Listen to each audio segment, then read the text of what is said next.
ഇന്നത്തെ കഥയിലേക്ക് എല്ലാവർക്കും സ്വാഗതം. ചാനൽ ആദ്യമായിട്ട് കാണുന്നവരാണെങ്കിൽ ഒന്ന് സബ്സ്ക്രൈബ് ചെയ്തിട്ട് ലൈക്ക് ചെയ്യണേ. അപ്പോൾ കിഷോർ വന്ന സമയത്ത് അവർണയ്ക്ക് അജാസും പോയിട്ടുണ്ടായിരുന്ന ബോട്ട് അവിടുന്ന് പോയിട്ടുണ്ട്. അവൻ ഒരുപാട് വിളിച്ചു നോക്കിയെങ്കിലും ആ ബോട്ട് നിർത്തിയില്ല. ആ സമയത്താണ് അവിടെ ഒരു ലോട്ടറിക്കാരൻ ഉണ്ടായിരുന്നത്. അപ്പോൾ അയാളോട് അവൻ ചോദിക്കുന്നുണ്ട്, ആ ബോട്ട് ഇനി അടുത്തെങ്ങാനുണ്ടോ അടുത്ത ബോട്ട്. ആ സമയത്ത് അയാൾ പറയുകയാണ്, അതൊരു പ്രൈവറ്റ് ബോട്ടാണ്, അങ്ങോട്ടേക്കുള്ള ബോട്ട് ആ ഒരു ബോട്ട് മാത്രമേ ഉള്ളൂ, അത് അവിടെ വിളിച്ച് ബുക്ക് ചെയ്താൽ മാത്രമേ പോകാൻ പറ്റുള്ളൂ. അപ്പോൾ കിഷോർ ദേഷ്യത്തോടെ വിചാരിക്കുന്നുണ്ട്, രണ്ടും കൂടെ റിസോർട്ടിൽ ആഘോഷിക്കാൻ പോയതാ, ഇനി എങ്ങനെ അവിടെ എത്തും? റിസോർട്ടിലേക്ക് പോകാൻ വേറെന്തെങ്കിലും മാർഗ്ഗമുണ്ടോ? ആ ലോട്ടറിക്കാരോട് ചോദിക്കുന്ന സമയത്ത് അയാൾ പറയുന്നുണ്ട്, ഒരു മാർഗ്ഗമുണ്ട്. അതെന്താ? കിഷോർ ആവേശത്തോടെ ചോദിക്കുകയാണ്. വേറൊന്നുമില്ല, ഡ്രസ്സ് അഴിച്ച് കായൽ നീന്തുക, എന്നിട്ട് ആഞ്ഞ് നീന്തിയിട്ട് അവിടത്തേക്ക് പോവുക. കിഷോർ പോണോ വേണ്ടയോ എന്ന് ആലോചിച്ച് അമാന്തിച്ച് നിൽക്കുകയാണ്. ആ സമയത്ത് അയാൾ വീണ്ടും പറയുന്നുണ്ട്, ഒരുപാട് ആഴമൊന്നുമില്ല, ആഞ്ഞ് നീന്തിക്കോ, വേഗം എത്തും. ആ സമയത്ത് കിഷോർ ചിന്തിക്കുന്നുണ്ട്, അവരങ്ങനെ മിടുക്കലാവേണ്ട, ഇന്നത്തോടെ അവരുടെ കള്ളക്കളി പൊളിക്കണം, അതിന് നീന്തണമെങ്കിൽ നീന്താം. അങ്ങനെ രണ്ടും കൽപ്പിച്ച് അവൻ ഡ്രസ്സൊക്കെ അഴിച്ചിട്ട് ആ കായലിലേക്ക് ചാടുകയാണ്. അയാളൊരു തമാശ പറഞ്ഞതാണെങ്കിലും കിഷോർ ചാടുന്ന കണ്ടപ്പോൾ അയാൾ ചിന്തിക്കുന്നുണ്ട്, ചാവാൻ വേണ്ടി വന്നിരിക്കുകയാണോ? അതേസമയം ബോട്ടിനകത്ത് ഭയങ്കര പ്രശ്നം നടക്കുകയാണ്. വരുണ് വീണ്ടും ഇന്ദ്രജിത്തിനോട് ചോദിക്കുന്നുണ്ട്, എൻ്റെ തലയടിച്ച് പൊട്ടിച്ച് ആ മുഖംമൂടിയെ കണ്ടുപിടിച്ചോ? അപ്പോൾ അയാൾ ആകെ ടെൻഷനായിട്ട് പറയുന്നുണ്ട്, സെർച്ച് ചെയ്തുകൊണ്ടിരിക്കുകയാണ് സർ. അപ്പം വിനോദും ദേഷ്യത്തോട് പറയാണ്, നിങ്ങളിത് കുറേ നേരമായിട്ട് പറയാമെന്നല്ലാതെ പ്രത്യേകിച്ചൊന്നും നടക്കില്ല, അതുകൊണ്ട് പോലീസിനെ വിളിച്ചാൽ മതി. ഇന്ദ്രജിത്ത് ആകെ പരുങ്ങലിലായിട്ടാണുള്ളത്. കാരണം ഗോവിന്ദ് പറഞ്ഞിട്ടാണ് ഇതൊക്കെ ചെയ്യുന്നതെന്ന് ഇവർ അറിയിക്കാനും പറ്റില്ലല്ലോ, അവരവിടെ ഉള്ള കാര്യവും ഇവരോട് പറയാൻ പറ്റില്ല. ആ സമയത്ത് വരുണ് പറയുന്നുണ്ട്, പോലീസ് ഡിപ്പാർട്ട്മെൻറ്റിൽ ഞങ്ങൾക്കുള്ള സ്വാധീനം എന്താണെന്ന് നിങ്ങൾക്കറിയോ? വേണമെന്ന് വെച്ചാൽ ഞങ്ങളിത് പൂട്ടിക്കുകയും ചെയ്യും. അയാളൊരു ഗത്യന്തരമില്ലാതെ പറയുന്നുണ്ട്, വേണ്ട സർ, ഒരു അരമണിക്കൂർ കൂടി വെയിറ്റ് ചെയ്താൽ മതി, അതിനുള്ളിൽ എന്തെങ്കിലും ഒരു തീരുമാനമാവും. പക്ഷേ വിനോദും കട്ട സപ്പോർട്ടിൽ ആണ് പറയുന്നത്. വിനോദ് പറയുന്നുണ്ട്, തീർച്ചയായിട്ടും പോലീസിനെ വിളിച്ചേ മതിയാവും. അവരങ്ങനെ സംസാരിച്ചുകൊണ്ടിരിക്കുമ്പോഴാണ് ഓണത്തിൻ്റെ പുലിക്കളിയായിട്ടൊക്കെ ഒരു ടീം വരുന്നത്. അപ്പോൾ ആ ശബ്ദം കേട്ടിട്ട് വിനോദും അതുപോലെ തന്നെ വരുണും പിന്നാലെ തന്നെ ഇന്ദ്രജിത്തും അങ്ങോട്ടേക്ക് വരുന്നുണ്ടായിരുന്നു. അത് ആസ്വദിച്ചുകൊണ്ടാണ് ഇന്ദ്രജിത്ത് വരുന്നത്. അപ്പം വിനോദ് ചോദിക്കുന്നുണ്ട്, ഇപ്പോഴെന്താ ഒരു പുലിക്കളി, ഇത് ഓണം സീസണൊന്നും അല്ലല്ലോ? അപ്പോൾ അയാൾ പെട്ടെന്ന് തന്നെ പറയാണ്, ഒരു കേരള പൈതൃകാണ് ഈ റിസോർട്ടിൻ്റെ ഒരു പ്രത്യേകത, ഇതുപോലെ എന്തെങ്കിലുമൊക്കെ പരിപാടികൾ ഗസ്റ്റിന് വേണ്ടി ഒരുക്കാറുണ്ട് സർ. അപ്പം വരുണ് കളിയാക്കാണ്. പക്ഷേ കൂടുതലും ഒരുക്കുന്നത് മുഖംമൂടികളുടെ ആക്രമണമാണ്. അപ്പോഴേക്കും താഴത്തെ ശബ്ദം കേട്ടിട്ട് രാധികയും അതുപോലെ രേഖയും കാഞ്ചനയും പ്രിയൊക്കെ വന്നിട്ടുണ്ടായിരുന്നു. അപ്പം രാധിക ഇന്ദ്രജിത്തിനോട് ചോദിക്കുന്നുണ്ട്, ഇവിടെ എന്താ ശബ്ദമൊക്കെ കേൾക്കുന്നത്? അത് ഇപ്പോഴുണ്ടായ പ്രശ്നത്തിന് റിലീഫ് ഉണ്ടാകാൻ വേണ്ടിയിട്ട് ഒരു ചെറിയ പരിപാടി ഒരുക്കിയതാണ് മാഡം. ആ പുലികൾ ഭയങ്കര കോമഡിയാണ്, അയാൾ അവരെ എൻജോയ് ചെയ്യിക്കാൻ വേണ്ടിയിട്ട് അങ്ങനെയൊക്കെ പറയാണ്. അത് കേട്ടതും രാധികയും ബാക്കിയുള്ള ആൾക്കാരൊക്കെ അങ്ങോട്ടേക്ക് പോകുന്നുണ്ട്. ശരിക്കും പുലികളായിട്ട് വന്നിട്ടുള്ളത് ഗോവിന്ദിൻ്റെ നിർദ്ദേശപ്രകാരം അജാസും അവർണികയും കൂടി ആണ്. ആ സമയത്ത് നന്നായിട്ട് പുലിക്കളിയൊക്കെ കളിച്ച് ഇവരൊക്കെ എൻജോയ് ചെയ്യിക്കുന്നുണ്ട്. കാഞ്ചനയാണെങ്കിൽ അവരുടെ കൂട്ടത്തിൽ കൂടിയിട്ട് പുലിക്കളിയൊക്കെ കളിക്കുകയാണ്. ഒരുപാട് തുള്ളിക്കളിക്കുന്ന സമയത്ത് അജാസ് ശബ്ദം താഴ്ത്തിയിട്ട് അവർണികയോട് പറയുന്നുണ്ട്, ഒരുപാട് തുള്ളിക്കളിക്കൊന്നും വേണ്ട, ഗർഭിണി, അത് ഓർത്തോ. അതുപോലെ തന്നെ അവർണികയുടെ വയറ് കാണുന്ന സമയത്ത് കാഞ്ചന എല്ലാവരോടും പറയുന്നുണ്ട്, അതിൽ ഒരു പുലി പ്രഗ്നൻ്റ് ആണ്, ഗർഭിണിയാണെന്നാണ് തോന്നുന്നത്.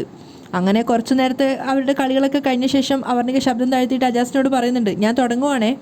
തുടങ്ങിക്കോ. അജാസും സപ്പോർട്ട് ചെയ്യാണ്. ആ സമയത്ത് കാഞ്ചന പറയുന്നുണ്ട്, ഈ പുലികൾ പൊണ്ടാട്ടിയും കണവനുമാ, അതാ ഇത്ര സൺഡേ. പെണ്ണ് പ്രഗ്നൻ്റ് എന്നറിയുന്ന സമയത്ത് പ്രിയ പറയുന്നുണ്ട്, പാവങ്ങൾ, ജീവിക്കാനുള്ള കഷ്ടപ്പാടാ, സീസൺ അല്ലാത്തത് കൊണ്ട് വലിയ പണിയൊന്നും കാണില്ല.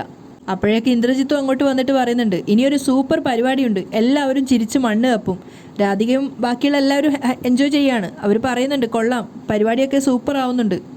അങ്ങനെ എല്ലാവരെയും കുറേ നേരം എൻ്റർടൈൻ ചെയ്ത ശേഷം മെല്ലെ മെല്ലെ രണ്ടുപേരും ഓരോരുത്തരായിട്ട് അകത്തേക്ക് വരികയാണ്. ആ സമയത്ത് ബാക്കിയുള്ള ആൾക്കാരൊക്കെ രാധികാമ്മയും ബാക്കിയുള്ളവരൊക്കെ എൻ്റർടൈൻ ചെയ്യാണ്.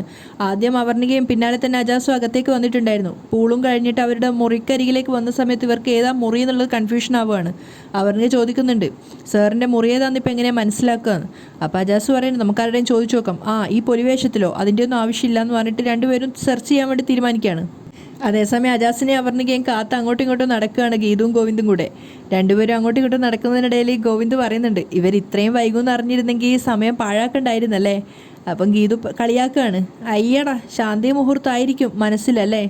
അപ്പം ഗീതുവിനെ ചേർത്ത് പിടിച്ചുകൊണ്ട് ഗോവിന്ദ് പറയുന്നുണ്ട്, അതൊക്കെ നമ്മുടെ അടുത്ത താവളത്തിൽ ചെന്നിട്ട് താൽക്കാലികമായിട്ട് എന്തെങ്കിലും ചെറുത്. ഗോവിന്ദ് ഗീതുവിനെ കിസ് ചെയ്യാൻ വേണ്ടി പോയപ്പോൾ ഗീതു പറയുന്നുണ്ട്, രേഖേച്ച് വരുണേട്ടനെ കലക്കി കൊടുത്തതുപോലെ താൽക്കാലിക ആശ്വാസത്തിന് ഞാൻ ഒരു ഗ്ലാസ് പാല് കലക്കിത്തരാം, താൽക്കാലിക ആശ്വാസത്തിന് അത് ബെസ്റ്റാ.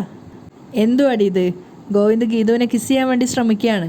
അങ്ങനെ രണ്ടുപേരും കിസ് ചെയ്യാൻ വേണ്ടി പോകുമ്പോഴേക്കും ശരിക്കും അജാസും അവർണിക വന്ന് വാതിലും തുറക്കുകയാണ്. സാറേ, രണ്ടുപേരും ശരിക്കും ചമ്മ എന്നുണ്ടായിരുന്നു. അതുപോലെ തന്നെ അജാസ് ആണെങ്കിലും ചമ്മിട്ട് നിൽക്കുകയാണ്. അപ്പം ഗോവിന്ദ് പെട്ടെന്ന് തന്നെ പറയാണ്, അയ്യോ, ഞാൻ ഇവളുടെ കണ്ണിൽ ഒരു കരട് പോയിട്ട് ഗീതു അതുപോലെ ശ്രമിക്കുന്നുണ്ടായിരുന്നു.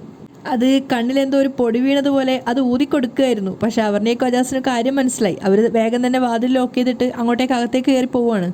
അകത്ത് പോയത് അവർണിക പറയുന്നുണ്ട്, അതെ റൊമാൻസിന് വേറെ സീൻ തരാം, വേഗം ഇവിടുന്ന് രക്ഷപ്പെടാൻ നോക്ക്. എന്നിട്ട് അവർ പെട്ടെന്ന് തന്നെ അവർ കെട്ടിയിട്ട് വന്നിട്ടുണ്ടായിരുന്ന പുലിവേഷം അയച്ചിട്ട് അജാസിൻ്റെത് ഗോവിന്ദിനും അവർണിക കൊണ്ടുവന്നത് ഗീതുവിനും കൊടുക്കുകയാണ്. രണ്ടുപേരും പെട്ടെന്ന് തന്നെ അത് മാറിയതിനു ശേഷം ഗീതു സംശയത്തോട് ചോദിക്കുന്നുണ്ട്, അല്ല നമ്മുടെ ബാഗ് എങ്ങനെ എടുക്കും? അപ്പോൾ ഗോവിന്ദ് പറയുന്നുണ്ട്, അതെ കാട്ടിലെ പുലികൾ വിതയ്ക്കാറുമില്ല കൊയ്യാറുമില്ല, അതുകൊണ്ട് അവർക്ക് ബാഗ് എടുക്കാറുമില്ല. ആ സമയത്ത് അജാസ് പറയുന്നുണ്ട്, ബാഗും കൊണ്ട് ഞങ്ങൾ വന്നോളാം, നിങ്ങൾ വേഗം രക്ഷപ്പെടാൻ നോക്ക്.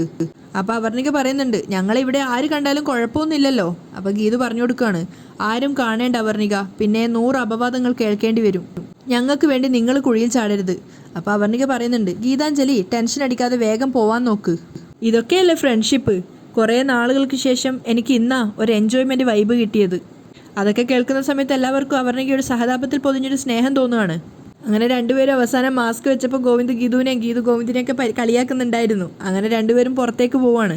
കുറേ ദൂരം ഓടിയപ്പം ഗോവിന്ദ് പറയുന്നുണ്ട്, നമുക്ക് പുലി കളിച്ചിട്ട് പോവാം. അവർണികയ്ക്കും അജാസിനും കിട്ടിയ വൈബ് ഇനി നമുക്കാ. അങ്ങനെ രണ്ടുപേരും കൂടെ പുലി കളിച്ചിട്ടുകൊണ്ടാണ് പിന്നീട് പോകുന്നത്. ആ സമയത്താണ് തുഴഞ്ഞിട്ടുണ്ടായിരുന്ന കായൽ കൂടെ തുഴഞ്ഞു വന്നിട്ടുണ്ടായിരുന്ന കിഷോർ അതിലൊരു ലൂപ്പ് ഹോൾ വഴി അകത്തേക്ക് കയറുന്നത്.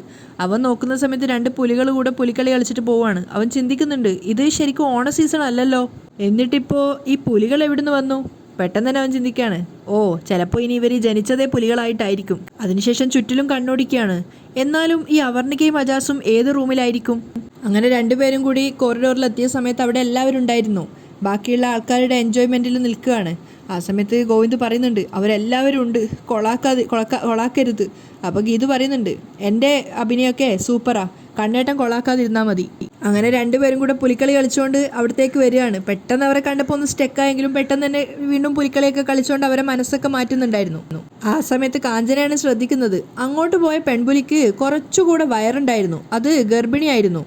രേഖയോടാണ് സംശയം പറയുന്നത്. അപ്പോൾ രേഖ പറയുന്നുണ്ട്, നീ മിണ്ടാതിരിക്കുക കാഞ്ചനെ, നിന്റെ ഈ സംശയം എന്നാ മാറുക? അപ്പം തന്നെ കാഞ്ചന പറയുന്നുണ്ട്, എങ്കയോ ഒരു മറിമായം നടന്നിർക്ക്. അപ്പോഴേക്കും വരുണ് പറയുന്നുണ്ട്, അതെ മതി നിർത്തിക്കോ എന്ന് പറഞ്ഞുകൊണ്ട് കയ്യിൽ നിന്ന് പോക്കറ്റിൽ നിന്ന് കാശ് എടുത്തിട്ട് അവർക്ക് കൊടുക്കുകയാണ്. ആദ്യം തന്നെ ഗോവിന്ദിനെ കൊടുത്ത് രണ്ടാമത് ഗീതുവിനും. ആ സമയത്ത് ഗീതു ചിന്തിക്കുന്നുണ്ട്, നിനക്ക് കാശ് തരുന്നവർക്ക് തന്നെയാണോ നീ കാശ് കൊടുക്കുന്നതെന്നൊക്കെ. പക്ഷേ ഗോവിന്ദൊന്നും ചിന്തിക്കാതെ വേഗം തന്നെ പണം വാങ്ങിക്കുകയാണ്. അങ്ങനെ പ്രിയമോളെയും കൂട്ടിയിട്ടും കുറച്ചു നേരം പുലിക്കളിയൊക്കെ കളിച്ചതിന് ശേഷം രണ്ടുപേരും പുറത്തേക്ക് ഇറങ്ങുകയാണ്. പെട്ടെന്നാണ് രാധിക പിന്നീന്ന് വിളിക്കുന്നത്, നിൽക്കവിടെ. അത് കേട്ടതും രണ്ടുപേരും ശരിക്കും പെട്ടു എന്ന് തന്നെ വിചാരിച്ചതാണ്. ഗോവിന്ദ് മനസ്സിൽ വിചാരിക്കുന്നുണ്ട്, പെട്ടു. രണ്ടുപേരും പേടിയോടെയാണ് തിരിഞ്ഞു നോക്കിയത്. പക്ഷെ അടുത്ത് വന്ന രാധിക പറയുന്നുണ്ട്, ഗംഭീരായിരുന്നു. നിങ്ങൾ ഭാര്യ ഭർത്താക്കന്മാരല്ലേ? ഗോവിന്ദ് ശബ്ദം ഉണ്ടാക്കാതെ മൂളുകയാണ്. അപ്പം ഇന്ദ്രജിത്ത് വന്നിട്ട് പറയുന്നുണ്ട്, വിവാഹം കഴിഞ്ഞിട്ട് അധികം നാളൊന്നും ആയിട്ടില്ല. അപ്പം രാധിക പറയുന്നുണ്ട്, ആ എനിക്ക് തോന്നി. പിന്നെ ഒരു കാര്യം, വെറുതെ തമാശയ്ക്ക് മാത്രം ഇങ്ങനെ വഴക്കിടാവൂ, സീരിയസ് ആവരുത്. രണ്ടുപേരും സമ്മതിച്ച് തലയാട്ടുകയാണ്. അപ്പം രാധിക പറയുന്നുണ്ട്, ജീവിതത്തിൽ ഒരിക്കലും വേർപിരിയരുത്.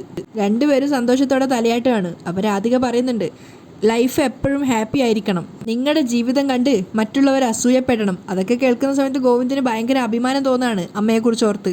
അതുകൊണ്ട് തന്നെ താല്പര്യമില്ലാതെ തന്നെ ഗീതുവിനെ കൊണ്ട് രാധികാമ്മയുടെ കാല് തൊട്ട് തൊഴാൻ വേണ്ടിയിട്ട് ശ്രമിക്കുകയാണ്. അങ്ങനെ ഗീതുവിനെ പിടിച്ച് തള്ളിക്കൊണ്ടൊക്കെയാണ് ഗോവിന്ദ് രാധികാമ്മയുടെ കാല് തൊട്ട് തൊഴുന്നത്. രണ്ടുപേരും കാല് തൊട്ട് തൊഴുകയാണ്. ആ സമയത്ത് രാധിക അനുഗ്രഹിച്ചിട്ട് പറയുന്നുണ്ട്, നിങ്ങൾക്ക് ലാളിച്ച് വളർത്താൻ ധാരാളം കുട്ടിപ്പുലികൾ ഉണ്ടാവട്ടെ. അപ്പോൾ ശബ്ദം താഴ്ത്തിയിട്ട് അറിയാതെ ഗോവിന്ദ് പറഞ്ഞു പോവാണ്, താങ്ക്സ് രാധികാമ്മേ. പറഞ്ഞതിന് ശേഷമാണ് അബദ്ധം പറ്റിയത് ഗോവിന്ദിന് മനസ്സിലായത്. ഇന്ദ്രജിത്തിനും മനസ്സിലായിരുന്നു, ബാക്കി ആരും അത് ശ്രദ്ധിച്ചിട്ടില്ല. പക്ഷേ കാഞ്ചനയാണ് പറഞ്ഞത്, ഈ പുലികൾ എങ്ങനെ രാധികാമ്മയുടെ പേരറിഞ്ഞു? അപ്പോൾ ഗീതു ശബ്ദം താഴ്ത്തി പറയുന്നുണ്ട്, ഓ നശിപ്പിച്ചു, ഇതാണോ ആർക്കും സംശയം തോന്നാത്ത രീതിയിലുള്ള പെർഫോമൻസ്? പറ്റിപ്പോയി, ഗോവിന്ദ് അറിയാതെ പറയാണ്. അപ്പോഴേക്കും രാധികാമ്മയ്ക്ക് സംശയം തോന്നിയിട്ടുണ്ടായിരുന്നു. വേഗം അവിടുന്ന് രക്ഷപ്പെടാൻ വേണ്ടിയിട്ട് എഴുന്നേറ്റതാണ് ഗോവിന്ദും ഗീതും. ആ സമയത്ത് രാധിക പറയുന്നുണ്ട്, നിൽക്ക്, എൻ്റെ പേര് നിങ്ങൾക്ക് എങ്ങനെ അറിയാം? അവരിങ്ങനെ പരിങ്ങുന്ന കണ്ടപ്പോൾ ഇന്ദ്രജിത്ത് പെട്ടെന്ന് സഹായിക്കാൻ വേണ്ടി പറയുന്നുണ്ട്, അല്ല ഗസ്റ്റിൻ്റെ പേരുകളെല്ലാം ഞാൻ പറഞ്ഞു കൊടുത്ത് പഠിപ്പിച്ചായിരുന്നു. അത് കേട്ടത് ഗോവിന്ദ് സമാധാനത്തോടെ തലയാട്ടാണ്. അപ്പോൾ ഇന്ദ്രജിത്ത് പറയുന്നുണ്ട്, പുലികൾ ഗസ്റ്റിൻ്റെ പേര് വിളിക്കുമ്പോൾ ഒരു ഇംപ്രഷൻ ഉണ്ടാവുമല്ലോ. ആ സമയത്ത് കാഞ്ചനയാണ് പറയുന്നത്, പക്ഷേ പുലികൾക്ക് നമ്മളെ അറിയാമെങ്കിൽ ഈ പുലികൾ ആരാണെന്ന് നമുക്കും അറിയണ്ടേ മാമി? അത് കേട്ടതും ഗീതു വിചാരിക്കുന്നുണ്ട്, തേഞ്ഞു, എൻ്റെ ദൈവമേ, ഗോവിന്ദും പെട്ടു എന്നുള്ള അവസ്ഥയിലായി. അപ്പോഴേക്കും വരുണും പറയുന്നുണ്ട്, ശരിയാ, നമ്മളെ രസിപ്പിച്ച ഈ പുലിവേഷക്കാരുടെ മുഖം കാണാൻ എനിക്ക് ആഗ്രഹമുണ്ട്. അത് കേട്ടതും പ്രിയയും പറയുന്നുണ്ട്, നമ്മളെ ഇത്രയേറെ എൻ്റർടൈൻ ചെയ്യിച്ച ഈ പുലികളുടെ മുഖം കാണാൻ എനിക്കും ആഗ്രഹമുണ്ട്. നിങ്ങൾ ആ മുഖം മൂടി ഒന്ന് മാറ്റിക്കേ, വിനോദ് പറയാണ്. അപ്പോഴേക്കും രണ്ടുപേരും പെട്ട അവസ്ഥയിലായി. ഗീതു പറയുന്നുണ്ട്, നിങ്ങൾ ഒറ്റ ഒരുത്തനാ എല്ലാം നശിപ്പിച്ചത്. എന്തോ ഒരു പന്തികേടുണ്ടെന്ന് രാധികയ്ക്ക് മനസ്സിലായി. ഇവരെ ഒരു തരത്തിലും രക്ഷിക്കാൻ പറ്റാത്ത അവസ്ഥ നിൽക്കുകയാണ് ഇന്ദ്രജിത്തും. അപ്പം ഗോവിന്ദ് മനസ്സിൽ വിചാരിക്കുകയാണ്, ഈശ്വര, എന്തെങ്കിലും അത്ഭുതം സംഭവിച്ച് നീ ഞങ്ങളെ ഒന്ന് രക്ഷിക്ക്. ആ സമയത്ത് സംശയത്തോടെ രാധികാമ്മ അവർക്ക് നേരെ പോവുകയാണ്, മുഖം മൂടി എടുത്ത് മാറ്റാൻ. അപ്പം ഗീതു ശബ്ദം താഴ്ത്തി പറയുന്നുണ്ട്, ദൈവമേ, ഇറങ്ങി ഓടി കായലിൽ പോയി ചാടിയാലോ? പിടി വീഴുന്നതിലും നല്ലത് അതായിരിക്കും. അപ്പോഴേക്കും രാധികയുടെ കൈ ഗോവിന്ദിൻ്റെ മുഖത്തിന് നേരെ എത്തിയിട്ടുണ്ടായിരുന്നു. കണ്ണുകൾ ഇറുക്കി അടച്ച് എന്തെങ്കിലും അത്ഭുതം സംഭവിക്കണേ എന്ന് പ്രതീക്ഷയോടെ കാത്തു നിൽക്കുകയാണ് ഗോവിന്ദ്. അപ്പോഴേക്കും രാധികാമ്മ ശരിക്കും ഗോവിന്ദിൻ്റെ മുഖത്തിന് നേരെ കൈയെത്തിയിട്ട് മുഖം മൂടി മാറ്റാനുള്ള ഒരുക്കത്തിലാണ്. അവരുടെ മുഖം കാണാൻ വേണ്ടി ആകാംക്ഷയോടെ വരുണും പ്രിയയും ബാക്കിയുള്ള എല്ലാവരും കാത്തു നിൽക്കുന്നുണ്ട്. അവരെ ഒരു തരത്തിലും രക്ഷിക്കാൻ പറ്റുന്നില്ലല്ലോ എന്ന് ഓർത്തിട്ട് ഇന്ദ്രജിത്തും നിൽക്കുകയാണ്. അവിടെയാണ് ഇന്നത്തെ എപ്പിസോഡ് വൈൻഡപ്പ് ചെയ്യുന്നത്.